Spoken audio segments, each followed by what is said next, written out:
Ik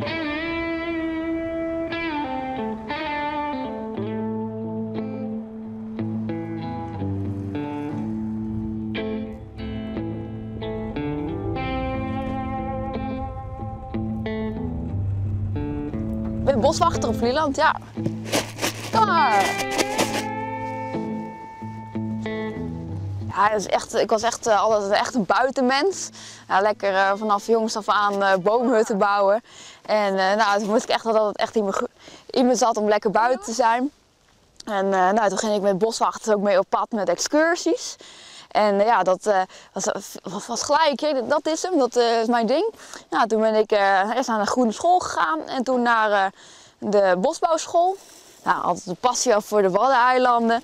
Dus nou, toen ik deze vacature openkwam, nou, dacht ik, dit is hem. Dus hier moet ik zo op solliciteren. En nou, ik ben echt ja, gelukkig mens dat ik hier op Vlieland mag werken. Goed zo. Ik ben geen Vlielandse, nee, ik kom zelf uit de polder, uit Emmeloord. Te gek om hier te wonen. Foei. Nou, ik heb verschillende werkzaamheden die ik altijd doe. En nou, het onderhoud van wegen, paden, nou ja, alle recreatievoorzieningen en nou, het veeverzorging. Ik zit voornamelijk ook op de grote trekker en alle maaivoorzieningen en wat we doen, klepelen en nou, alles wat met trekker te maken heeft, dat doe ik. Nou, het is eigenlijk best wel breed en afwisselend. Dus ja, het is echt heel erg leuk.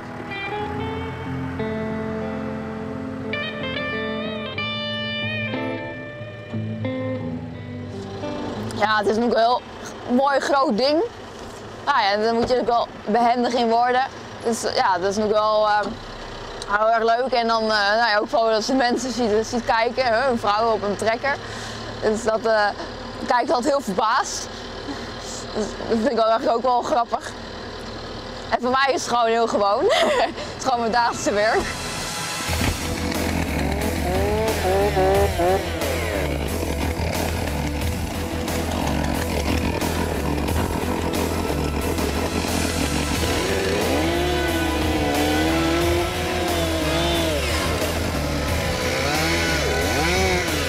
Ja, dit is echt een hobby voor mij. Dat vind ik echt helemaal geweldig. Dus ja, dit doe ik in mijn vrije tijd in mijn achtertuin, lekker oefenen. En nou ja, ik ga dus naar het EK Bosarbeid in Hongarije in mei. Dus daar heb ik echt heel veel zin in. Dus nog even goed oefenen. En hoe bijzonder is dat jij naar het EK kan?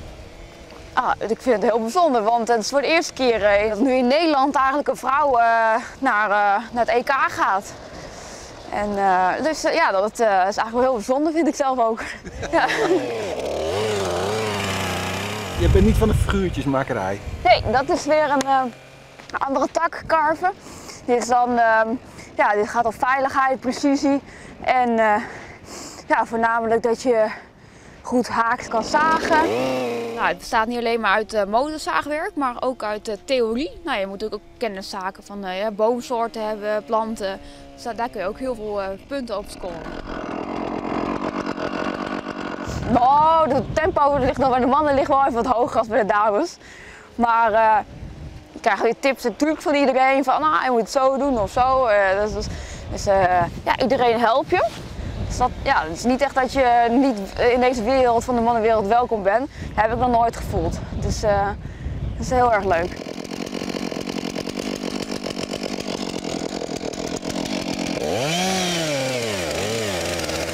Oh, prachtig. Mooiste plekje. Ja. En vanuit mijn badkamer dan heb ik het prachtigste uitzicht van iedereen. Kijk ik uit op het Wad. En nou, aan de andere kant kijk ik uit op de Noordzee. Dus ja, het is de prachtige locatie waar je mag gaan wonen. Ja, het heerlijke Vlieland. Het is echt, ja, echt een droombaan.